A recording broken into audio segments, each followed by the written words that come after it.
तो ये कहानी एक ऐसे लड़की की है जिसे देखकर तुम भी हिल जाओगे और ऐसे कांड तुम भी नहीं कर पाओगे, क्योंकि इस आदमी ने इस मूवी में 100 से ज्यादा लड़कियों को पेल दिया और ये जिस भी लड़की को बम्बू देता था उस लड़की की शादी हो जाती थी। इसीलिए सभी लड़कियां ऐसे रिश्ते वाली मासी समझकर खुशी खुशी झूले दे देती थी। तो मूवी की शुरुआत होती है और कुछ बच्चे बोतल घुमाने वाली गेम खेल रहे होते हैं, जो मैंने भी 5वीं क्लास में खेली थी, शायद से आपने भी खेली होगी।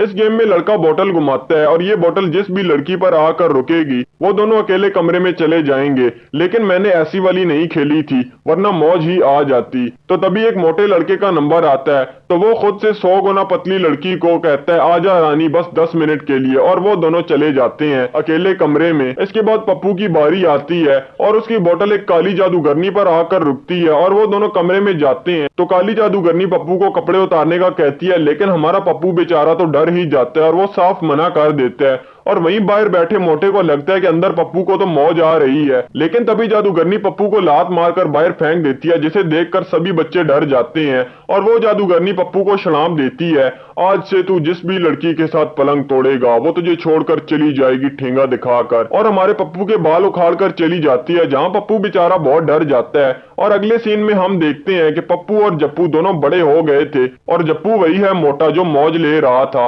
और अब ये दोनों डॉक्टर बन चुके थे दांतों के, यानी डेंटिस्ट। इसके बाद वो दोनों एक शादी में जाते हैं जहां पर दुल्हन पप्पू को थैंक यू कहती है, क्योंकि पप्पू की वजह से ही उसकी शादी हुई है। और वहीं पप्पू को एक लड़की दिखती है जिसे देखकर वो आशिक आवारा हो जाता है, और बातों ही बातों में उस लड़की से पप्पू पर एक मोमबत्ती गिर जाती है, जिससे पप्पू की पैंट जल जाती है। अगले दिन पप्पू अपने क्लिनिक में जाता है जहां पर लड़कियों का भंडार लगा हुआ था, जिसे देखकर वो हैरान हो जाता है। इसके बाद वो घर जाता है तो वहां पर भी फिर से लड़कियों का भंडार था। इसके बाद हम कैम को देखते हैं और कैम वही है जो पप्पू पर मोमबत्ती गिरा चुकी है, और वो पेंगुइन की देखभाल की जॉब करती थी, और वो पेंगुइन को खाना खिला रही होती है तो एक पेंगुइन आकर कैम को गिरा देती है और उसका एक दांत टूट जाता है। और दूसरी तरफ रात में पप्पू एक लड़की से मौज ले रहा होता है, तो वो लड़की कहती है कि तुम्हारे साथ जो भी लड़की गपागप करती है उसकी शादी हो जाती है। जहां हमें पता चलता है कि शादी में वो दुल्हन पप्पू को थैंक यू क्यों कह रही थी, क्योंकि पप्पू ने उसकी गेम भी बजा डाली थी, इसीलिए तो उसकी शादी हुई थी। और तभी पप्पू के क्लिनिक में इतनी भीड़ भी लगी हुई थी। अगर ऐसा शराब हमें भी मिल जाए तो मौज ही आ जानी है। इसके बाद कैम पप्पू को कॉल लगाती है और कहती है कि बाबू मेरा एक दांत टूट गया है, जोड़ दोगे, मैं एक पप्पी दे दूंगी।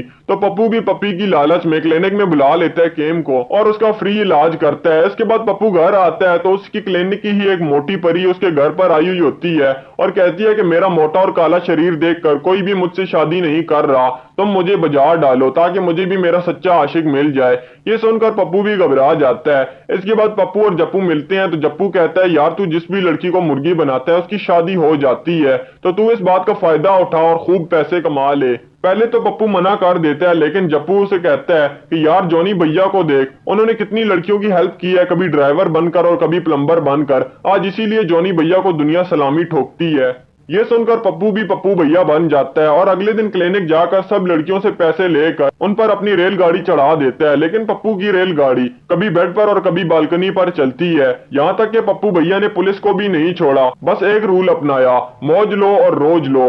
वहीं पप्पू से जप्पू कहता है कि यार मैं तो मजाक कर रहा था, तूने तो सच में सबकी गेम बजा दी। तो पप्पू कहता है यार जप्पू मैं कैम से प्यार करने लगा हूँ, लेकिन ये बात उसे पता नहीं है। तो जप्पू कहता है कि पप्पू मेरा एक काम कर दे, मेरे पीछे एक अतनी पड़ गई है, तू उसे खुश कर दे, मैं तेरा एहसान कभी नहीं भूलूंगा। तो पप्पू को फील होता है कि ये सब करते करते कैम मेरे हाथ से निकल जाएगी, और वो उसी रात कैम से मिलने जाता है और उसके ऑफिस में फूलों का भंडार लगा देता है और पेंगुइन बनकर उसके सामने डांस करता है ताकि उसे खुश कर सके। लेकिन कैम खुश होने के बजाय उसके सरप्राइज से डर जाती है और उसे ठेंगा दिखाकर वहां से चली जाती है। और अगले दिन कैम अपने एक दोस्त के साथ घूम रही होती है तो पप्पू को लगता है कि ये लड़का उसका बॉयफ्रेंड है, तो पप्पू उसे टप्पू बनाकर मारता है। लेकिन कैम पप्पू की हरकतों को देखकर उसे उंगली दिखाती है और कहती है कि आज के बाद मेरे पीछे मत आना, और बेचारा पप्पू बहुत ज्यादा उदास हो जाता है। इसके बाद उसे एक बोतल रोड पर घूमती हुई नजर आती है, तो पप्पू को काली जादूगरनी का श्राप याद आता है और वो सीधा जप्पू के घर पर चला जाता है और वहां से वो दोनों काली जादूगरनी के घर पर जाने के लिए निकल पड़ते हैं। तो वहां जाकर पप्पू उस जादूगरनी से माफी मांगता है और वो लड़की कहती है कि यार वो तो मैंने बचपन में ऐसे ही बोल दिया था, वो बस एक मजाक था। और पप्पू को मशवरा देती है कि तुम कैम को उसके हालात पर छोड़ दो, अगर वो तुमसे प्यार करती होगी तो वो खुद ही तुम्हारे पास आ जाएगी। और थोड़े दिनों के बाद पप्पू को पता चलता है